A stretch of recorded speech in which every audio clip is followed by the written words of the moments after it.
jalur diplomasi dan militer Amerika Serikat dan juga Israel. Kami akan kembali melanjutkan perbincangan. Pak Iskandar, ini benar-benar pertaruhan Trump ya untuk menentukan nasibnya di pemilu setelah November nanti. Ya, jadi apa yang kita tahu ya bahwa di Amerika itu kan November nanti kan mereka akan ada rencana untuk apa ya siapa pemimpin berikutnya begitu ya. Nah, ini kalau saya lihat kenapa ini agak kita harus waspadai, saya sependapat tadi dengan Mas Sarkawi itu bahwa 40-60, 60 damai, 40 perang. Tapi ini saya menyampaikan semuanya bahwa di teori mengatakan pada saat diplomasi, tadi kan judulnya itu kan diplomasi dan militer. Pada saat diplomasi berjalan terus, tapi militer yang di belakang ini yang saya bilang tadi inilah fotonya atau inilah bingkainya. Nah ini saya yakin, saya percaya pasti dua-dua negara Iran dan Amerika sama-sama memperkuat militernya. Dalam tadi bila mana nanti ada gencatan senjata 30 sampai 60 hari. Pasti itu menyiapkan sebaik-baiknya.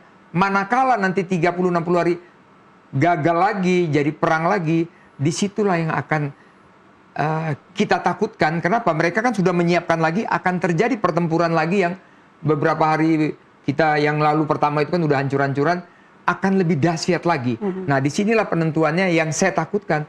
Trump itu kan selalu mengatakan ini kita perlu sama-sama ya.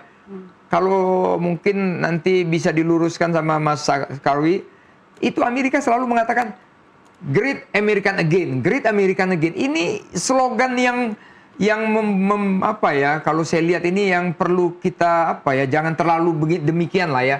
Ini kan sangat-sangat membahayakan seluruh dunia. Tapi ya itulah mereka. Tentunya mungkin tadi perlu ada orang negosiasi, pembisik-pembisik ya. Semua ini harus menuju ke damai lah. Kalau enggak nih berantakan semua. Dan belum perang beneran aja mereka. Udah pedang beneran tapi belum hancur-hancuran. Kita sudah terdampak begini. Ya kan? Kalaulah ini nanti terus, ya kita nambah gak karu-karuan lagi semua ini. Alangkah indahnya pembisik-pembisik tadi saya sependapat dengan Mas Sarkawi diperkuat lagi. Tadi sudah ada Pakistan, Turki, Qatar. Kalau perlu apa ya Rusia ikut juga lah, China lagi. Indonesia perlu lah Indonesia ikut. Geopolitik sudah dilakukan oleh kedua pemimpin ini ya. Tetapi yang menarik tadi soal negosiator handal, apakah Qatar bisa benar-benar diandalkan dalam hal ini? Terakhir informasinya delegasi Iran sudah sampai di Qatar dan Qatar juga kan sangat dekat dengan Amerika Serikat. Mas Hasibuloh. Ya, saya rasa memang kita salah satu yang cukup kita menjadi optimis karena memang ada penguatan sisi mediator. Nah, Qatar sudah mulai masuk di lintasan. Kita berharap bukan hanya Qatar, tapi juga kayak Turki, yang terutama dia punya pengaruh kepada Amerika. Nah, kalau kepada Israel mungkin lain lagi gitu.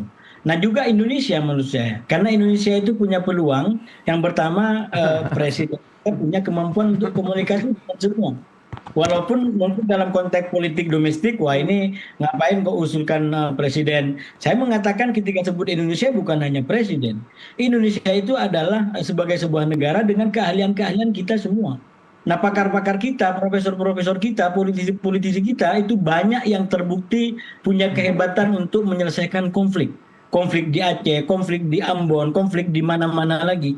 Itu pengalaman yang luar biasa. Dan menurut saya dunia hari ini, konflik hari ini membutuhkan, saya sebut sebagai cara-cara kebudayaan untuk memperdekat perspektif yang ada ini. Karena pengalaman kita studi dan belajar tentang konflik itu kan pada akhirnya kadang-kadang di luar soal isunya, tapi juga ada soal lain yang cukup menentukan, katakan soal budaya. Contoh yang paling nyata ini Mbak Naila ya. Pada tanggal 21 April ketika rencana perundingan kedua nggak terjadi, itu kan karena Amerika selalu menggunakan ancaman-ancaman dan ultimatum dengan pernyataan yang keras. Iran minta kalau mau perundingan tolong perbaiki itu. Nah, Amerika nggak melakukan itu, dianggap tidak melakukan perbaikan itu, maka Iran nggak datang dan nggak terjadi yang namanya perundingan kedua. Itu bagi saya adalah kebudayaan. Kenapa? Karena Trump sudah pasti yang namanya orang Amerika, terutama dia akan berbicara kepada publiknya dulu. Ya, kepada publiknya ketika dia nulis di sosmed, tujuan utamanya adalah bukan orang Iran dulu, tapi kepada publik Amerika. Dan tentu Amerika punya budayanya sendiri, nggak mungkin. Karena Trump tampil dengan budaya kita di Nusantara yang puja-puji dulu, sana kemari, atau ria, nggak mungkin. Dia akan tampil dengan bahasa yang strong, dengan bahasa yang begitu kuat. Nah, persoalan memang ketika dia ngomong dengan diksi begitu kepada publiknya, juga dibaca oleh orang-orang Iran. Nah, ini yang bisa menyinggung secara kebudayaan. Poin saya, pada akhirnya banyak sisi kebudayaan yang mestinya juga digunakan oleh para mediator untuk mendekat perspektif yang bertengkar. Karena kalau kemudian berpaku kepada materinya, ya kata Pak Iskandar tadi, ketika sudah dibawa soal nuklir, ini nuklir lagi. Ente ngoyol banget, ente udah saya minta untuk tidak dimasukkan lagi misalkan. Padahal kan nuklir kalau bagi Iran, yang pertama dipahami bahwa itu untuk perdamaian, dan yang kedua katakanlah itu sekarang menjadi satu-satunya barang yang berharga barangkali. Setelah semuanya diporak-poranda oleh Amerika dengan Israel dalam serangan 28. Jadi menjadi wajar kalau kemudian ada sesuatu yang dia ingin pertahankan. Apalagi katakanlah yang disebut sebagai nuklir itu belum juga menjadi senjata nuklir, baru bahan yang 60% tadi. Memang kalau ditingkatkan menjadi 90% bisa digunakan sebagai senjata nuklir. Tapi kalau kita bicara barang, berarti belum masuk ini barang. Yang kita bicara adalah kekhawatiran. Loh, masa kalau kekhawatiran langsung digunakan menghancurkan negeri orang begitu? Kan berarti kita berbicara tentang halu. Kekhawatiran itu berbicara tentang halu. Nah, masa gara-gara halu kita menghancurkan negeri orang? Kan begitu Pak Iskandar. Gara-gara halu seluruh dunia terdampak ya. Nah, iya. Tapi ini bagaimana sih atas sikap-sikap yang tadi ditampilkan begitu ya, confidence building measure untuk kembali membangun rasa percaya yang realistis untuk kedua belah pihak ini harus seperti apa, termasuk peran dari mediator itu tadi. Nah, jadi kalau saya lihat peran-peran mediator ini ya, jujur aja kita di sini ya. Kalau saya lihat ini semuanya tadi ada yang menarik sekali itu dari Pak Satrowi tadi. Ya.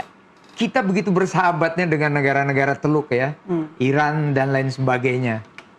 Tapi kok kenapa kapal-kapal kita nggak diizinkan lewat Selat Hormuz? Ini kan sedih banget bagi Indonesia ini. Nah, disinilah tadi peran itu. Nah, tadi kan udah disampaikan peran budaya dan lain sebagainya.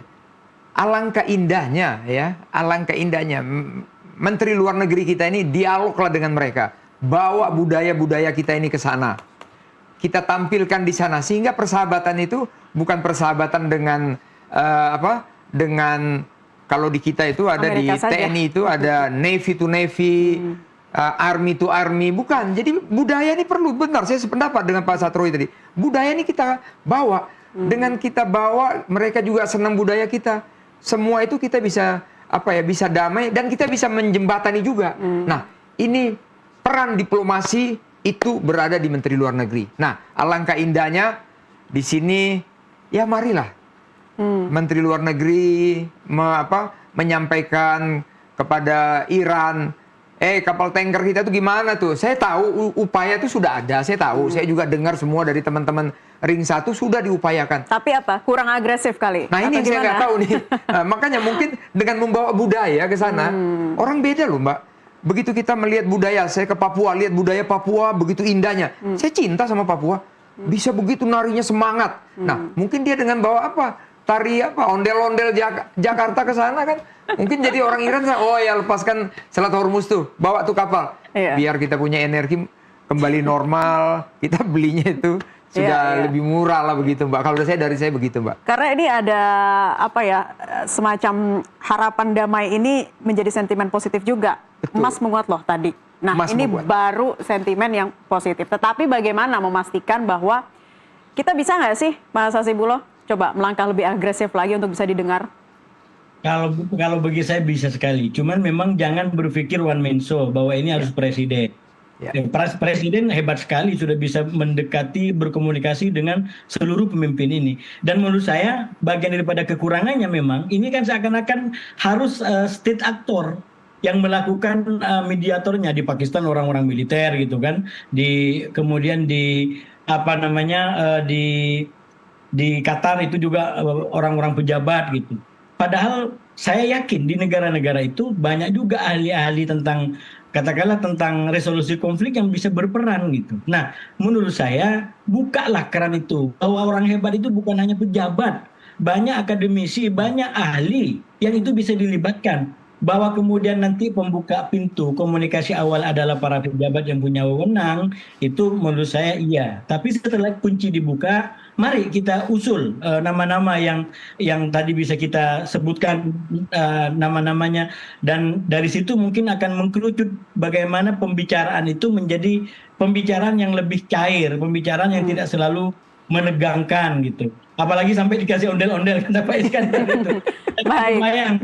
Kalau kemudian dikatakan ada ondel-ondel di saat perundingan terjadi. Jadi itu bolehlah dinikmati sebagai sebuah imaji bagaimana yang serius itu kemudian diiringi dengan hal-hal yang bisa dilenturkan gitu. Nggak harus ditegangkan semua. Dan bagi saya itu adalah energi kebudayaan yang bisa digunakan untuk bisa mendekatkan perspektif. Dan Indonesia menurut saya bisa masuk di situ lewat presiden kita yang hebat sekali menurut saya, bisa komunikasi dengan semua. Nanti tinggal ya beberapa nama bisa diusulkan untuk ngopi bareng lah gitu. Ini biar nggak jadi tegang-tegang juga, ngopi bareng di Teluk gitu kan, ngopi bareng di Qatar, ngopi bareng di Pakistan. Gimana caranya agar ini lebih dekat dan tidak selalu tegang seperti sekarang. Begitu Mbak Naila Husna. Baik. Publik menantikan arah yang positif untuk menuju perdamaian. Terima kasih para narasumber atas perspektifnya telah bergabung di kesempatan NTV Prime kali ini.